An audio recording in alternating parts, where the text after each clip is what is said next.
Assalamualaikum warahmatullahi wabarakatuh. Selamat pagi, siang, selamat malam di mana saja teman-teman berada. Salam sehat, salam sejahtera untuk kita semua. Kita mulai lagi di pertemuan kita yang ketiga ini dari hukum pajak, di mana kita sudah mulai masuk ke dalam pengantar hukum pajak. Setelah sebelumnya kita bahas tentang definisi pengertian pajak, asas-asas dan teori perpajakan secara umum. Sekarang kita akan lebih fokus di pertemuan ketiga ini tentang hukum pajaknya itu sendiri.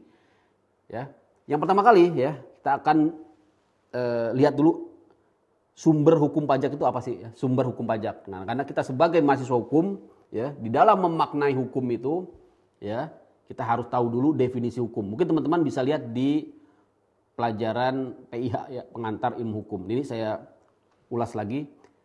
Jadi secara umum di dalam memahami definisi hukum atau dalam bahasa Inggrisnya law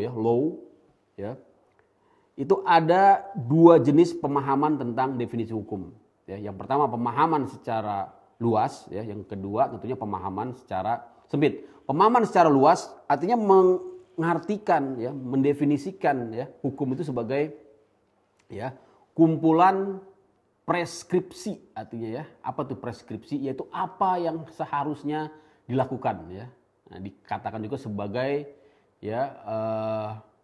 ius bisa juga dikatakan droit droa kalau dalam bahasa Prancis droa atau dalam bahasa Belanda recht itu hukum dalam pengertian umum. Jadi di situ nanti kita lihat kalau kita masuk ke sumber-sumber hukum, maka definisi jenis-jenis sumber hukum itu banyak sekali Tidak terbatas hanya di undang-undang saja, tapi nanti kita masuk ke dalam yang namanya doktrin, masuk yang namanya jurisprudensi, masuk yang namanya kebiasaan. Itu juga bagian dari hukum dalam pengertian luas. Nah, kalau hukum dimaknai secara sempit, maka memang hukum itu hanyalah undang-undang yaitu aturan perilaku yang ditujukan untuk menciptakan ketertiban masyarakat yang bersumber dari undang-undang atau disebut juga sebagai lex disebut juga sebagai wet kalau di dalam bahasa Belandanya. Maka kita kenal wet book misalnya Untuk sumber hukum termasuk sumber hukum pajak kalau kita harus melihat juga di dalam ilmu hukum di dalam ilmu hukum. Jadi kalau di dalam ilmu hukum yang disebut dengan sumber hukum itu teman-teman harus bisa bedakan ada dua jenis sumber hukum Itu sumber hukum material dan sumber hukum formil Sumber hukum material Ini sumber hukum material bukan hukum material. Nanti bedakan lagi antara hukum material dengan hukum formil. Ini sumber hukum material. Kadang-kadang suka kebalik-balik teman-teman. Sumber hukum material. Sumber hukum material. Artinya faktor-faktor yang membantu pembentukan hukum termasuk hukum pajak. Jadi faktor-faktor yang membantu yang membuat, yang menyebabkan timbulnya hukum Apa itu? Faktor hubungan sosial, faktor politik, faktor ekonomi, faktor hubungan internasional IPO, Lex, Sosbud, Hankam itulah Sehingga nanti akan menimbulkan akan terbentuk yang namanya sumber hukum formil Nah, jadi sumber hukum material itu merupakan faktor-faktor pembentuk dari sumber hukum yang bersifat formil Jadi sumber hukum formil atau formal sumber hukum formal formal atau formil yaitu yang memperoleh kekuatan hukum atau cara yang menyebabkan peraturan hukum tersebut berlaku secara formal dan ternyata di dalam khasanah ilmu hukum itu tidak hanya dibatasi peraturan perundang-undangan, tapi di dalamnya juga ada asas termasuk juga Pancasila masuk ke dalam bagian sumber hukum Undang-Undang Dasar 1945, termasuk juga kebiasaan yang timbul di masyarakat yang disebut dengan customs law hukum kebiasaan kemudian traktat atau juga perjanjian internasional atau disebut juga dengan treaty ini menjadi bagian dari sumber hukum termasuk hukum pajak. Jurisprudensi juga begitu walaupun dikatakan kita sebagai negara hukum yang warisan dari civil law, tapi pada prakteknya jurisprudensi digunakan memang secara terbatas dalam rangka mengisi kekosongan hukum ataupun penafsiran terhadap norma-norma kaidah hukum peraturan perundang-undangan yang belum jelas Dan terakhir adalah doktrin. Jadi memang sangat luas sekali sumber hukum ini. Kita sebagai orang hukum tentunya tidak hanya memaknai sumber hukum formal ini dari peraturan perundang-undangan saja, tapi juga ya dari berbagai ya jenis-jenis sumber hukum lainnya yang ada di dalam khazanah ilmu hukum. Itu ya teman-teman ya. Nanti bagaimana mengenai kebiasaan ya, karena hukum pajak ini merupakan ya bagian dari hukum publik ya, bahkan ya di sini hukum yang bersifat lex specialis ya dari hukum publik, maka dapat dikatakan memang pada umumnya kebiasaan sumber hukum berupa kebiasaan tidak dikenal ataupun tidak diimplementasikan, tidak diterapkan ya, tidak berlaku di dalam hukum pajak karena tadi adanya asas yuridis, asas legalitas. Pajak harus berdasarkan undang-undang, tidak boleh berdasarkan kebiasaan. Maka untuk hukum pajak memang tidak dikenal kebiasaan sebagai basis dari pemajakan. Gitu ya teman-teman ya. Nanti teman-teman bisa pelajari lebih lanjut ya sumber-sumber hukum.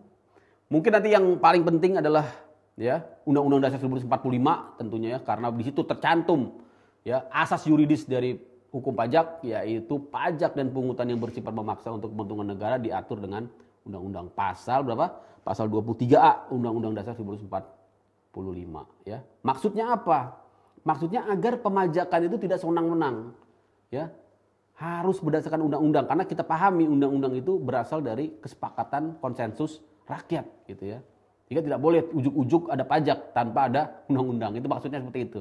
Yang disebut dengan asas yuridis hukum pajak ya teman-teman. Kemudian kita mengenal yang namanya sumber hukum pajak dari sumber hukum internasional, yaitu perjanjian perpajakan atau yang dikenal dengan tax treaty ya, atau dalam bahasa Indonesia disebut dengan P3B, perjanjian penghindaran pajak berganda ya. Dalam perkembangannya tax treaty ini lebih luas, tidak hanya terkait dengan penghindaran pajak berganda atau double taxation yang tadi yang sebelumnya saya sempat ceritakan, karena adanya benturan ataupun konflik pemajakan di beberapa yurisdiksi ya terhadap satu objek ataupun subjek pajak. Ternyata pada perkembangannya yang namanya tax treaty ini lebih luas lagi, tidak hanya terkait dengan tax double taxation tapi juga terkait dengan tax avoidance ya. Bagaimana negara-negara sekarang justru mencegah bukan hanya double taxation tapi double non taxation. Artinya ketika ya dengan kecanggihan teknologi, dengan pemanfaatan tax treaty ini, justru sekarang yang berkembang ya orang ya perusahaan-perusahaan terutama perusahaan multinasional bisa lolos dari jerat pajak di negara manapun gitu. Jadi dia sama sekali tidak terkena pajak, yang disebut dengan tax haven ya teman-teman, mungkin dengar ya tax haven atau juga suaka pajak ya istilahnya ya. Atau dengan disebut juga sebagai tax avoidance atau tax evasion. Itulah justru sekarang yang berkembang menjadi bahasan ataupun sumber pengaturan dari perjanjian perpajakan ya, tax treaty.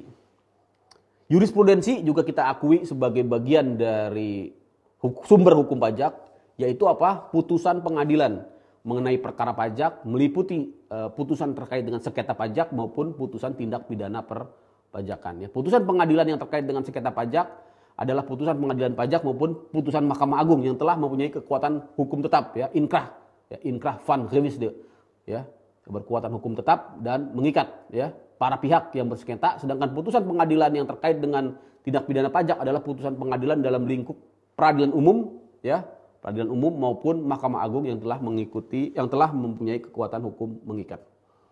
Yang terakhir yaitu doktrin perpajakan, yaitu ya sumber hukum pajak yang ya substansinya dikemukakan oleh ahli hukum pajak ya. Mengingat substansi hukum yang terkandung dalam hukum pajak memiliki perbedaan yang sangat prinsipil dengan hukum lainnya, maka memang yang mengemukakan haruslah ahli-ahli hukum pajak.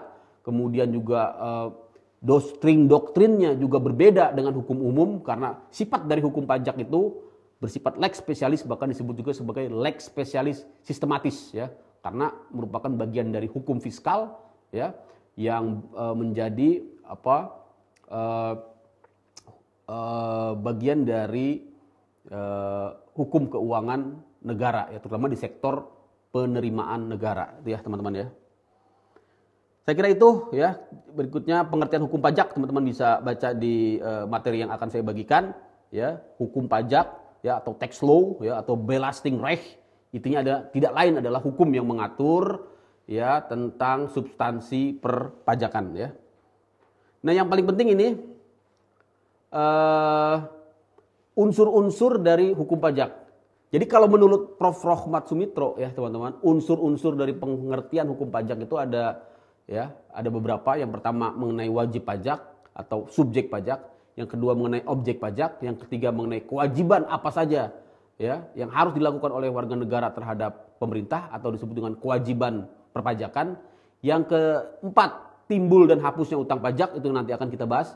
Yang kelima tentang cara penagihan pajak. Yang keenam yang akan dibahas di dalam hukum pajak adalah cara mengajukan upaya hukum keberatan banding ya peninjauan kembali ke peradilan pajak. Itulah 6 bahasan di dalam hukum pajak ya. Memang pajak ini kan sangat luas sekali ya. Di dalam hukum pajak memang terbatas sekali pembahasannya. Memang sebagian besar kalau kita lihat di dalam kurikulum perpajakan itu lebih banyak dibahas di fakultas ekonomi ya atau di fakultas ilmu administrasi ya. Memang hukum pajak sendiri di fakultas hukum hanya ya diberikan satu mata kuliah hukum pajak, itu pun tidak seluruh fakultas hukum mempelajari hukum pajak gitu ya teman-teman. Maka memang untuk pajak ini tidak hanya kita mempelajari aspek hukumnya, tapi juga nanti harus dilihat juga dari aspek selain hukum tentunya ya. Jadi itu teman-teman, yang paling penting dari hukum pajak ini tentunya adalah yang akan kita bahas sangat mendalam sekali, yaitu tentang Undang-Undang KUP, Ketentuan Umum dan Tata Cara Perpajakan. Karena KUP ini disebut juga sebagai kaderwet. Apa itu? Yaitu sebagai payung ya terhadap undang-undang pajak yang bersifat sektoral. Inilah yang akan nanti kita fokus, kita bahas ya, kita dalami tentang Undang-Undang KUP sebagai payung ya kaderwet dari ya undang-undang pajak lainnya yang bersifat sektoral ya. Gitu ya teman-teman ya. Ini saya kira nanti teman-teman bisa pelajari ya lebih lanjut di materi yang akan saya bagikan ya.